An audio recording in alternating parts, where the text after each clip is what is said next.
हो गया ना, ठीक है। चलो थैंक यू सर।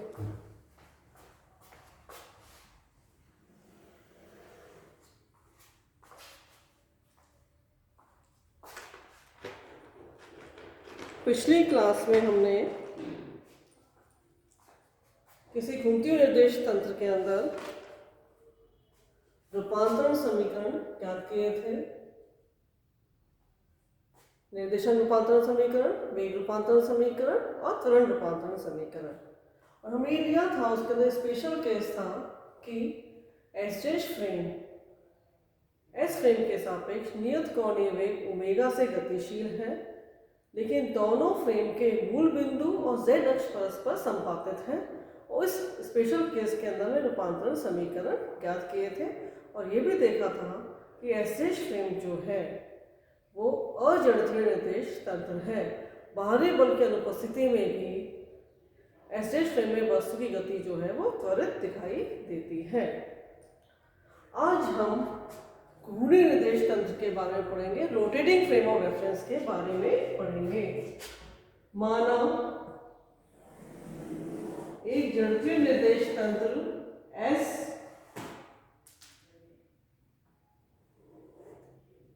है,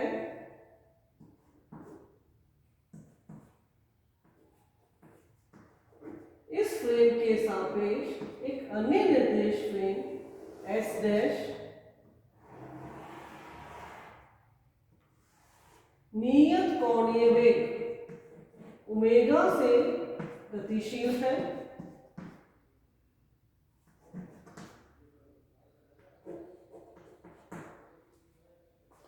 यहां पर हमने z अक्ष संपातित नहीं ली है, लेकिन दोनों फ्रेम के मूल बिंदु जो है वो परस्पर संपातित हैं। दोनों के मूल बिंदु हमने एक ही लिए, तो सामान्यतः हम यहाँ पर इसको O ही लिख देते हैं, बाकी हमारा O डैश में है। माना किसी कण P के S फ्रेम में निर्देशांक x, y और z है और S डैश फ्रेम में निर्देशांक x डैश, y डैश और z डैश है।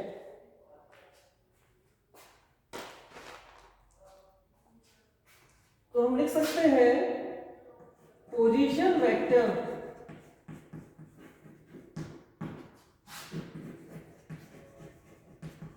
Of P in S frame में कण P का स्थिति सदिश R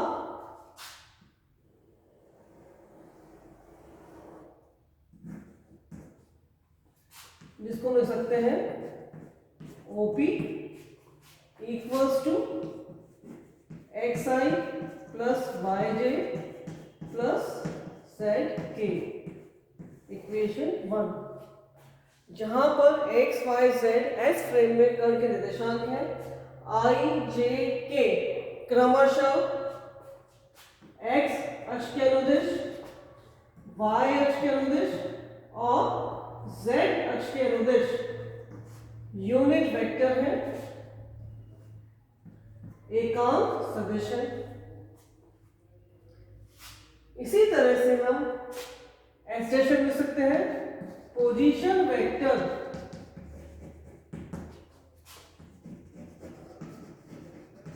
of P in S dash frame. S dash frame में P का सदिश हमने लिया R डैश, चूंकि इनिशियल पॉइंट और एंड पॉइंट सेम है तो यही क्या हो जाएगा हमारा R डैश। तो R dash equals to OP, या O डैश होना चाहिए, लेकिन O डैश और एक ही बिंदु है इसलिए हमने यहाँ पर OP लिखा। इसका मान आ जाएगा हमारे पास X dash, I dash, Y dash, J dash, Z dash, K dash, equation 2, जहां पर x dash, y dash, z dash S dash frame में कण के निर्देशांक है और I डैश x डैश अक्ष के अलोंग अनुदिश एकांक सदिश है। जे डैश वाई डैश अक्ष के अनुदिश एकांक सदिश है। इसी तरह से के डैश जो है जेड डैश अक्ष के नॉन यूनिट वेक्टर है। चूंकि यहाँ पर I dash J dash k dash की दिशा निरंतर बदल रही है, एकांक सदिश है तो परिमाण तो एक ही होगा, लेकिन इनकी दिशा बदल रही है। क्यों बदल रही है? क्योंकि फ्रेम जो है वो घूर्णन गति कर रही है और किसी टाइम टी पर हम इसको कैसे दिखा सकते हैं, जहां थीटा का मान हो जाएगा ओमेगा टी। ठीक है। किसी समय पश्चात ऐसे फ्रेम की एक्स डैश अक्ष यहाँ आ जाएगी, ऐसे चलती जाएगी, तो आई कैप की दिशा बदलती जाएगी। इसी तरह से जे डैश कैप की दिशा बदलेगी, इसी तरह से के डैश कैप की दिशा बदलेगी। तो हमने इसलिए यहाँ पे इनको I dash k dash J dash k dash से लिखा है। ठीक। अब हम इक्वेशन 1 और 2 से हमें पता है कि इन दोनों का जो है परिमाण समान है, तो हम लिख सकते हैं are dash equals to r equals to x i plus y j plus z k equals to x dash i dash plus Y dash z dash plus Z dash k dash. Equation 3। हमें पता है दोनों ही vectors का initial point, प्रारंभ बिंदु और end point, अंतिम बिंदु समान है, तो ये इस तरह से समान मान भी इनके समान होंगे। इक्वेशन 3 से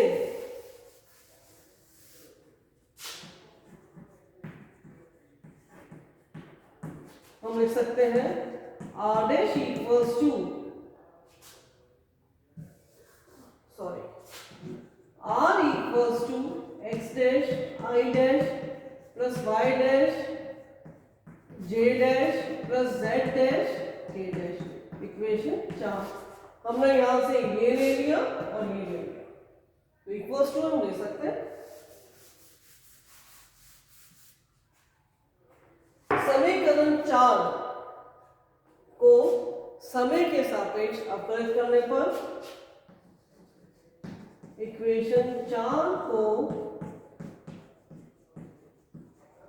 समय t के सापेक्ष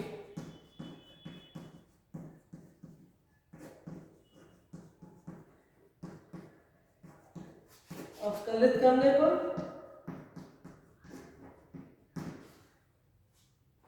हमारे पास आ जाएगा dr by dt equals to dx dash by dt I dash cap plus x dash di dash by dt।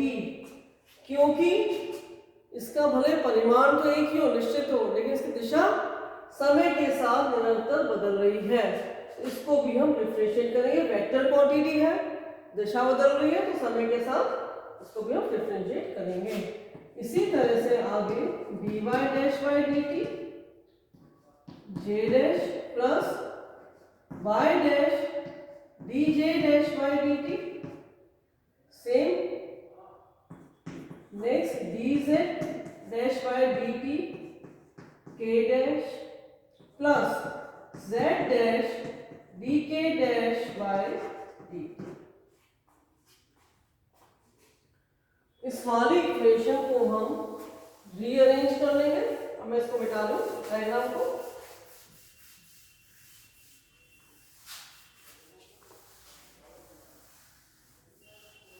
तो हमारे पास आ जाएगा dr by dt equals to dx dash by dt I dash plus dy dash by dt j dash plus dz dash by dt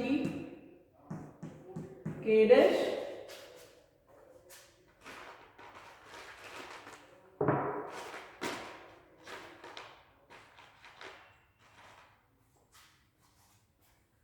plus x dash D I dash by D T plus Y dash D J dash by D T plus Z dash D के dash by D T. इस वाली equation को हमने इस तरह से rearrange कर लिया। इसके अंदर देखें, इस इक्वेशन को हम दो पार्ट्स में विभाजित कर सकते हैं, डिवाइड कर सकते हैं। पहला पार्ट ये और दूसरा पार्ट ये वाला। ठीक है, हम लेके चलते हैं पहले वाले पार्ट को। D X dash by D T I dash cap D Y dash by D T J dash cap plus D Z dash by D T K dash cap. इस वाली इक्वेशन का नाम भी हम लोग लेते हैं इक्वेशन 5। इक्वेशन 5 में हमने ये वाली टर्म ले ली। यहां पर dx डैश बाई dt क्या चीज है? एस डैश फ्रेम में वस्तु के वेग का x घटक, dy dash by dt S dash frame में वस्तु के वेग का y घटक, dz dash by dt S dash frame में वस्तु के वेग का z कंपोनेंट। अब इस टर्म को हम चित्र से समझें। ये हमारी है एस फ्रेम और ये हमारी है एस डैश फ्रेम, जो कि नियत वेग ओमेगा से, कोणीय वेग ओमेगा से गतिशील है। किसी समय t पर एस डैश फ्रेम की स्थिति हमने ये बताई है। इस समय पर वस्तु का वेग कितना होगा? dx dash by dt I dash dy dash by dt z dash plus dz by dt k dash. क्योंकि इस स्थिति में इस समय t पर फ्रेम की स्थिति ये है, तो I dash J dash k dash अभी एक समय पर तो ये स्थिति दिखा रहे। तो हम ये कह सकते हैं कि ये वाली टर्म जो है क्या चीज है? एस डैश फ्रेम में किसी समय t पर वस्तु का वेग, तीनों कंपोनेंट है, x component, y component, z component, तो ये तीनों मिलाकर किसी भी समय t पर एस डैश फ्रेम में वस्तु के वेग को प्रदर्शित करते हैं। तो हम यहां लिख सकते हैं इसका मान d dash r by D T.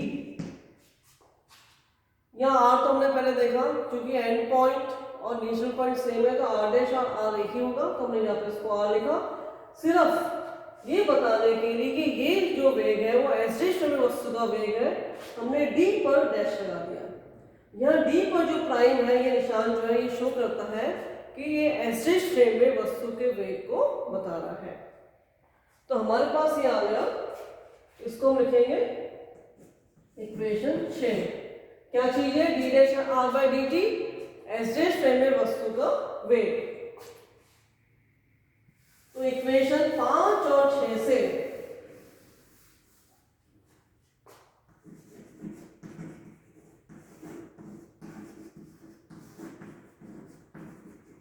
हमारे पास क्या आ गया? D r by D t equals to d dash are by D T plus x dash D I dash cap by D T plus Y dash D J dash by D T plus Z dash D के dash by D t. Equation 7। Equation 7 में left hand side कोई भी prime नहीं, कोई भी dash नहीं है। S frame में वस्तु का वेग, एस डैश में वस्तु का वेग, बाकी ये 3 टर्म्स इक्वेशन। अब हमारा काम क्या रह गया है? इसका मान निकालना, इसका मान निकालना, इसका मान निकालना।